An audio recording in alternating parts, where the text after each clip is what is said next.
সরাসরি প্রশ্নে চলে আসি, কোনো সূচনা নয়। এই ষষ্ঠ অধ্যায় মাত্র 24টা প্রশ্ন দেব 2 নম্বরের জন্য। এই 2 নম্বরের 24টা প্রশ্ন অবশ্যই রেডি করবে।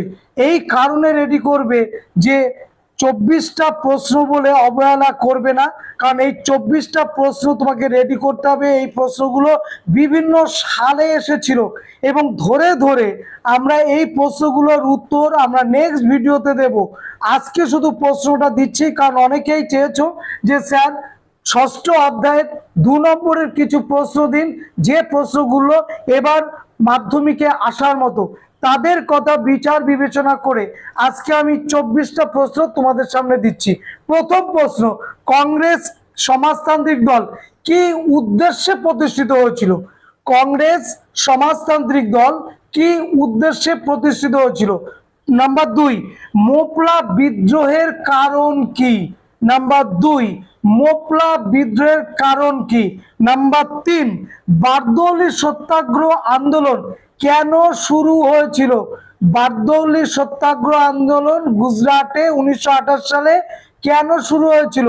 অজন্মার কারণে, রাজস্ব বৃদ্ধির কারণে, কৃষকদের ন্যায্য মূল্য পাওয়ার কারণে, এইরকম কারণগুলোর জন্য বারদৌলি সত্যাগ্রহ শুরু হয়েছিল।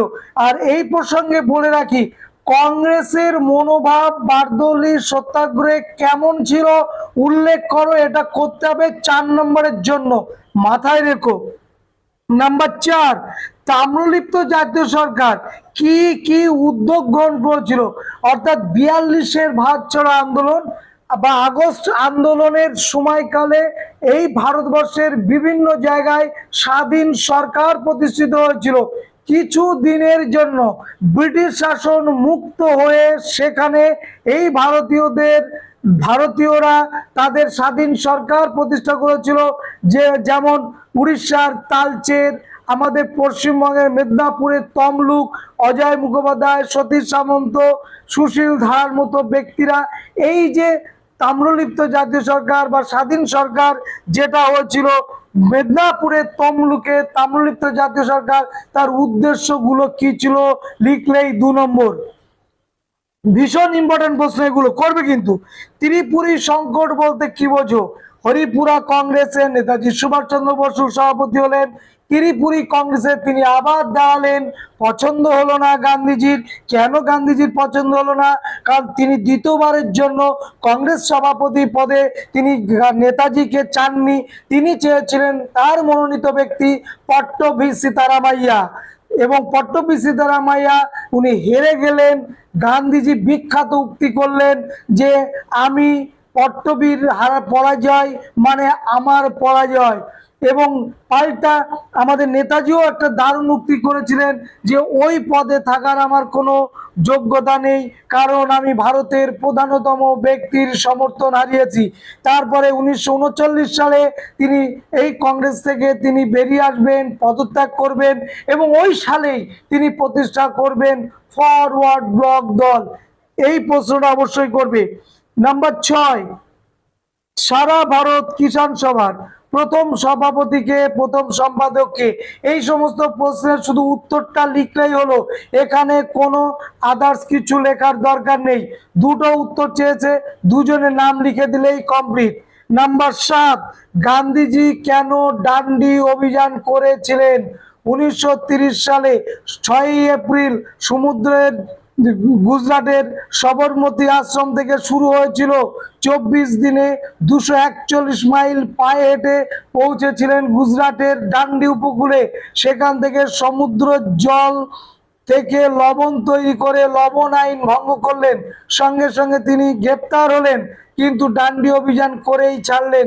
তার দেখা দেখি ভারতবর্ষের বিভিন্ন জায়গায় এই ডান্ডি অভিযান কিন্তু হয়েছিল, এবং লবণ সত্যাগ্রহ আন্দোলন হয়েছিল, ধর্ষণা সত্যাগ্রহ আন্দোলন হয়েছিল, ওয়াডালা যে সত্যাগ্রহ আন্দোলন শুরু হয়েছিল। তোমরা জানো কমলা নেহরু, কস্তুরবা গান্ধী, কমলা চট্টোপাধ্যায় এরা সব আন্দোলনের নেতৃত্ব দিয়েছিল। তো গান্ধীজির নেতৃত্বে এই ব্রিটিশদের বিরুদ্ধে আইন অমান্য আন্দোলন শুরু করেছিলেন 1930 সালে। সেটা কিন্তু এই ডান্ডি অভিযানের মূল বিষয়। এবার কেন করেছিলেন? কান লবণকে কেন বেছে নিয়েছিলেন, উত্তরটা লিখতে হবে। পরের প্রশ্ন, মিরাট ষড়যন্ত্র মামলা কিভাবে ভারতের শ্রমিক আন্দোলনকে দুর্বল করে। মিরাট ষড়যন্ত্র মামলা এবছরে কিন্তু 4 নম্বরের জন্য করতে হবে। আর যে প্রশ্নটা বললাম নাম্বার 8-এ, মিরাট ষড়যন্ত্র মামলা কিভাবে শ্রমিক আন্দোলনকে দুর্বল করে দিয়েছিল, সেটার উত্তরও কিন্তু লিখতে হবে। নেক্সট নাম্বার 9, মিরাট ষড়যন্ত্র মামলা কি, এটাও কিন্তু করতে হবে, একই উত্তরের কাছাকাছি চলে আসবে। Number 10, workers and peasants party কেন প্রতিষ্ঠিত হয়েছিল, শুধু কেন প্রতিষ্ঠিত হয়েছিল এটা যেমন করবে, পাশাপাশি 8 নম্বরের জন্য ওয়ার্কার্স অ্যান্ড পেজেন্টস পার্টির উদ্দেশ্য কি, উদ্দেশ্যে প্রতিষ্ঠা হয়েছিল এবং তাদের কার্যাবলী কি, এগুলো কিন্তু 8 নম্বরের জন্য করতে হবে। নাম্বার 11, AITUC প্রতিষ্ঠার উদ্দেশ্য ছিল কি ছিল, অথবা কবে কে প্রথম সভাপতিত্ব করেন, এই প্রশ্নটা করবে। কিন্তু দেখো 6 নম্বর অধ্যায়ের আমি 4 নম্বর কোন প্রশ্নগুলো ফার্স্ট চয়েসে আছে করতে হবে সেটা কিন্তু ভিডিওতে বলে দিয়েছি, 8 নম্বরে কোন প্রশ্নগুলো করতে হবে সেটাও কিন্তু বলে দিয়েছি, সুতরাং ওই ভিডিওটাও কিন্তু পাশাপাশি তোমরা দেখে নেবে। তেভাগা আন্দোলন 4 নম্বরের জন্য করতে হবে। তেভাগা আন্দোলনের দাবি কি ছিল, আধা নয়, তেভাগা চাই, রসিদ ছাড়া খাজনা দেব না, উৎপন্ন ফসলে যেটা আমরা পেয়েছি সেই কর্য ধানের খাজনা দেব না, এবং এইখানে চারু মজুমদারের মতো লোকেরা নেতৃত্ব দেবে। তোমরা জানো যে স্বাধীনতার পূর্বে প্রাককালে 3টি কৃষক আন্দোলন হয়েছিল, তেভাগা আন্দোলন বাংলায়, পুন্নাপ্রাভায়লা আন্দোলন দক্ষিণ ভারত, তেলেঙ্গানা আন্দোলন দক্ষিণ ভারত, সমস্ত আন্দোলনগুলো ছিল কৃষক আন্দোলন এবং এইখানে নেতৃত্ব দিয়েছিল কমিউনিস্ট পার্টি অফ ইন্ডিয়া। পরের প্রশ্ন 13 দাগ, কিষাণ সভা প্রতিষ্ঠার উদ্দেশ্য কি ছিল, কেন কিষাণ সভা প্রতিষ্ঠা হয়েছিল, 2 নম্বরের জন্য করবে। দেখো মজার একটা ব্যাপার আছে, কিন্তু ব্যাপারটা কি আমরা দেখেছি বিগত বছরে যে কিছু প্রশ্ন এসেছে যে প্রশ্নগুলো 2 নম্বরের জন্য, কিন্তু সেই প্রশ্নটা 4 নম্বরে দিয়ে দিয়েছে। মনে করো এই অধ্যায়ে দয়ানন্দ সরস্বতী, বাবা রামচন্দ্র 4 নম্বরের জন্য দিতেই পারে, বুঝে গেল কি বললাম। মাদারি পাশি 4 নম্বরের জন্য দিতে পারে। স্বামী সহজানন্দ সরস্বতী 4 নম্বরের জন্য দিতে পারে।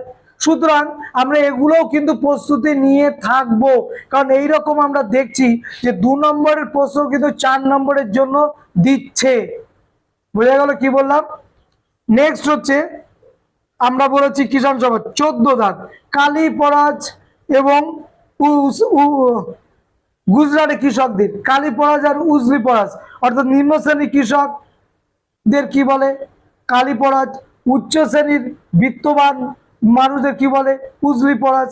এবং এই কাজলি পরাজদের জীবন যন্ত্রণা, উজলি পরাজদের সামাজিক প্রতিষ্ঠা, সামাজিক দিক থেকে মান মর্যাদা, একটু করে লিখে আসতে হবে দুটোই, তাহলে 2-এ 2। শুধু গুজরাটের কৃষকদের, নিম্নমানের কৃষকদের বললেই কিন্তু 2-এ 2 পাওয়া যাওয়ার সন্দেহ আছে। পরের প্রশ্ন, স্বামী সহজানন্দ সরস্বতী কে ছিলেন, 2 নম্বরের জন্য করবে। যখনই 2 নম্বরের জন্য এটা করবে, পাশাপাশি এটা যাতে যদি 4-এ আসে, আসতেই পারে, কারণ এরকম ধরনের প্রশ্ন আসছে, আমি সময় আছে, প্রস্তুতি কেন নেব না, আমার কাছে বই আছে, সময় আছে, স্যার আছে, আমি কেন প্রস্তুতি নেব না, অবশ্যই প্রস্তুতি নিতে হবে। এবং আমি মনে করি প্রস্তুতি নেওয়া উচিত, যদি সত্যিকার স্টুডেন্ট হও, সত্যিকারে যদি ভালো রেজাল্ট করতে চাও, 99 নম্বর 98 যদি পেতে চাও, আমার স্টুডেন্ট পেয়েছে 2025-26-এ, তোমরা কেন পাবে না, অবশ্যই পাবে, কারণ তোমরাও খুব ভালো, তোমরা পড়ুয়া আছো, অসুবিধা নেই। কে ছিলেন এটা করে যাবে। এক আন্দোলন কেন শুরু হয়, অর্থাৎ এক আন্দোলনের কারণটা অবশ্যই করে যাবে। নেক্সট প্রশ্ন, কৃষক আন্দোলনে মাদারি পাশির অবদান লেখো, 2 নম্বরের জন্য। কৃষক আন্দোলনে বাবা রামচন্দ্রের অবদান লেখো, 2 নম্বরের জন্য। কিন্তু আমি বলবো স্বামী সহজানন্দ সরস্বতী, ওটাও 4 নম্বরের জন্য করবে। বাবা রামচন্দ্র, এটাও 4 নম্বরের জন্য করে যাবে। আর 4 নম্বর থেকে 2 নম্বর লিখতে অসুবিধা হয় না, কিন্তু 2 নম্বর থেকে 4 নম্বর লিখতে গেলে যদি আগে থেকে প্রস্তুতি নেওয়া না থাকে, উত্তরটা যদি না করা থাকে, হার গিজ পারবে না, বুঝে গেল কি বলেছি। সুতরাং করে রাখবে। বঙ্গভঙ্গ বিরোধী আন্দোলনে কৃষকরা কেন অংশগ্রহণ করেনি, এটা আমরা 4 নম্বরের জন্য রেখেছি, প্রশ্নটা করবে, এটা 19 নম্বর প্রশ্ন। 20 নম্বর প্রশ্ন হচ্ছে গণ নিরাপত্তা বিল ও বাণিজ্য বিরোধ বিল বলতে কি বোঝো? যখন মিরাট ষড়যন্ত্র মামলা পড়বে তখন এই প্রশ্ন দুটো আসবে, অবশ্যই রেডি করবে। 21 রাত, গান্ধীজি কেন লবণ সত্যাগ্রহ দিয়ে আইন অমান্য আন্দোলন শুরু করেছিলেন? তিনি অন্য কিছু বাঁচতে পারতেন তো, লবণকে নিলেন কেন? তিনি তো অন্য চাল নিতে পারতেন, তেল নিতে পারতেন, ডাল নিতে পারতেন, তিনি অন্য কোনো তাঁত নিয়ে তাঁতিদের তাঁত কাপড় নিতে পারতেন তো, কিন্তু লবণ কেন নিলেন? লবণ হচ্ছে ভারতবর্ষের আপামর সমস্ত জনগণ ব্যবহার করে, লাগে অল্প কিন্তু তার গুরুত্ব ব্যাপক। কিন্তু ওই অল্প লাগা জিনিসটাকে আমাদের যদি অতিরিক্ত রাজস্ব দিয়ে কিনতে হয় তাহলে সেখানে এখানে আঘাত লাগবে।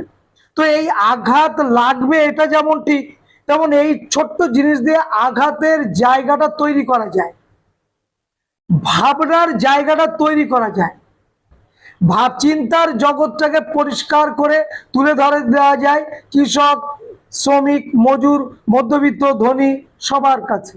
সত্যিই তো এই অল্প জিনিসটা কেন অতিরিক্ত রাজস্ব দিয়ে আমরা কিনবো?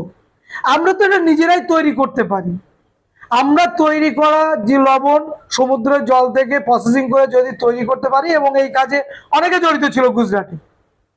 এই তো কিছুদিন আগে দীঘায় গেলাম, দীঘায় গিয়েও দেখে আসলাম, ওইখানে শুরু করে দিয়েছে। দীঘা যাওয়ার আগে মূল গেট বিশ্ব বাংলার অনেক আগে দেখবে রাস্তার বা যখন ঢুকবে রাস্তার বাঁ সাইডে দেখবে উঁচু করে মাটি দিয়ে একটা মানে কি বলে একটা ভূমিরূপ তৈরি করা আছে। তারপরে যদি উঠে তুমি দেখো দেখবে হাজার হাজার বিঘে ওইখানে এই সমুদ্রের জল থেকে নিয়ে লবণ তৈরি করার প্রসেস শুরু করে দিয়েছে, যেটা আগে আমরা দেখিনি দীঘায়। সুতরাং এই জায়গাটা ভারতীয়দের ছিল, তো ভারতীয়দের কাছ থেকে এই জায়গাটা চলে গেল ইংল্যান্ডের হাতে, এবং অতিরিক্ত রাজস্ব দিয়ে আমাদের সেই লবণটা কিনে খেতে হচ্ছে। তাহলে লবণটা সব শ্রেণীর মানুষ গ্রহণ করে, ধনী, গরিব, উচ্চবিত্ত, মধ্যবিত্ত সবাই। তাহলে এইটাকে নিয়ে যদি আমি ঘা দিতে পারি, ঢিলটা মারতে পারি, তাহলে সবার মনোজগতে একটা আলোড়ন তৈরি হবে, সবার চিন্তা জগতে একটা আলোড়ন তৈরি হবে। মানুষকে ভাবতে, মানুষকে চিন্তা করতে সেই জায়গাটা তৈরি করার জন্যই কিন্তু গান্ধীজি লবণকে বেছে নিয়েছিল। বোঝা গেল কি বললাম? নেক্সট হচ্ছে, এটা গেল 21 নম্বর প্রশ্ন, আমি বলেছি 24টা দেব। 22 নম্বর প্রশ্ন হচ্ছে সত্যাগ্রহ কি? সত্যাগ্রহ সত্যের প্রতি অবিচল নিষ্ঠা নিয়ে থাকা, তাকে সত্যাগ্রহ বলে। সত্য যোগ আগ্রহ, সত্যাগ্রহ। এই সত্যাগ্রহের কনসেপ্ট গান্ধীজির মধ্যে কিভাবে এলো? গান্ধীজি জানো তোমরা যে দক্ষিণ আফ্রিকার নাটালে গিয়েছিলেন, উদ্দেশ্য কি ছিল? ওকালতি ব্যবসা করা। কারণ তার ব্যক্তিগত যোগ্যতা যা, ভারতবর্ষে থাকলে না খেয়ে মরবে। ভেবেছিল কি এই ভাবনাটা? তার পিতা। মুসলিম বন্ধুর সঙ্গে গান্ধীজিকে পাঠিয়ে দেওয়া হলো দক্ষিণ আফ্রিকায়। ওখানে শ্বেতাঙ্গরা, রেড ইন্ডিয়ান, ওইখানকার কৃষ্ণাঙ্গ মানুষদের অত্যাচার করতো, অনেক মামলা মকদ্দমা হতো, ব্যবসাটা খুব ভালো। পাঠিয়ে দিল গান্ধীজিকে, উনি গেলেন নাটালে। কিন্তু তিনি ওকালতির পাশাপাশি 3টে বই পড়লেন: আনটু the last, disobedience, kingdom of god, ফেরত রাস্কিনের। এই বইগুলো তিনি পড়লেন। পড়ার পর তার মনের ভিতরে একটা অন্যরকম জগৎ তৈরি হলো। সত্যের প্রতি আগ্রহ, সত্যকে দিয়ে, অহিংসকে দিয়ে মানুষের ভাবমূর্তিকে চেঞ্জ করা যায়, শত্রুকেও বশ করা যায়। অস্ত্র ছাড়া, রক্ত ছাড়া, বন্দুক ছাড়া, বোমা পিস্তল ছাড়া। শুরু করলেন ওখানে সত্যাগ্রহ আন্দোলন। ধরে নিয়ে গেল, অনেকবার জেল খাটলেন, কিন্তু শেষ দিকে তিনি মানসিকভাবে একটু ভেঙে পড়লেন আর নতুন করে চিন্তাটা শুরু করলেন যে এই শত্রু রেড ইন্ডিয়ান, এদেরই তো বংশধর ভারতেরও ইংরেজ, তারাও তো ভারতবর্ষকে শোষণ, শাসন, অত্যাচার করছে। আমি এখানে থাকবো না, আমি আমার ভারতে গিয়ে আন্দোলন করবো এদের বিরুদ্ধে। চলে এলেন ভারতে। শুনলে অবাক হবে, আমরা অনেকে বলি বুড়ো। বুড়োটা হয় কিসে? বয়সে নয়, বুড়োটা হয় মনে। তিনি বলছেন, কারণ তিনি যখন এলেন ভারতবর্ষে গান্ধীজির বয়স তখন ৪৫। ১৯১৫ সালে ভারতবর্ষ গান্ধীজি পা দিচ্ছেন, বয়স ৪৫। উনি ৪৬-এ সারা ভারতবর্ষ ঘুরলেন, অর্থাৎ একটা বছর ঘুরলেন। ১৯১৭ থেকে আন্দোলন শুরু করলেন, চম্পারণ সত্যাগ্রহ, খেদা সত্যাগ্রহ, আহমেদাবাদ সত্যাগ্রহ। তিনটে আঞ্চলিক আন্দোলন করলেন, তিনটেই সফল। প্রথম দুটো আন্দোলন কৃষকদের নিয়ে, লাস্ট আন্দোলন শ্রমিকদের নিয়ে।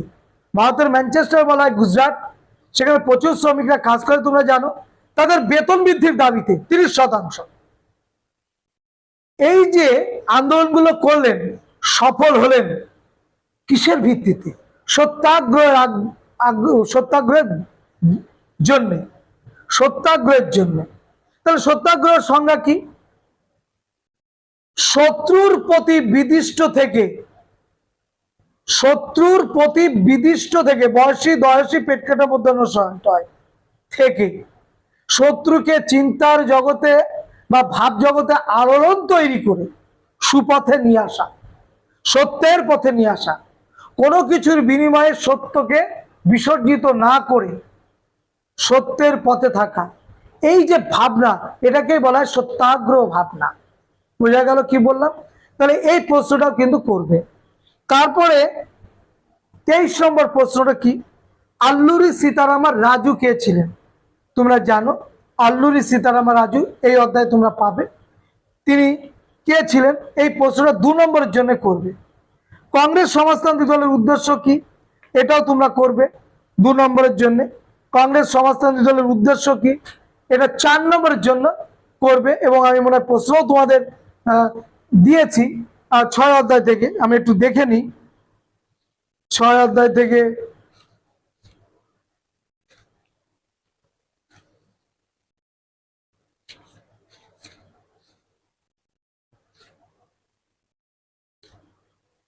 কংগ্রেস সমাজতান্ত্রিক দল, হ্যাঁ আমি দিয়েছি, এটাও কিন্তু আমি 4 নম্বরের জন্য দিয়েছি, যে কি উদ্দেশ্যে কংগ্রেস সমাজতান্ত্রিক দল গড়ে উঠেছিল।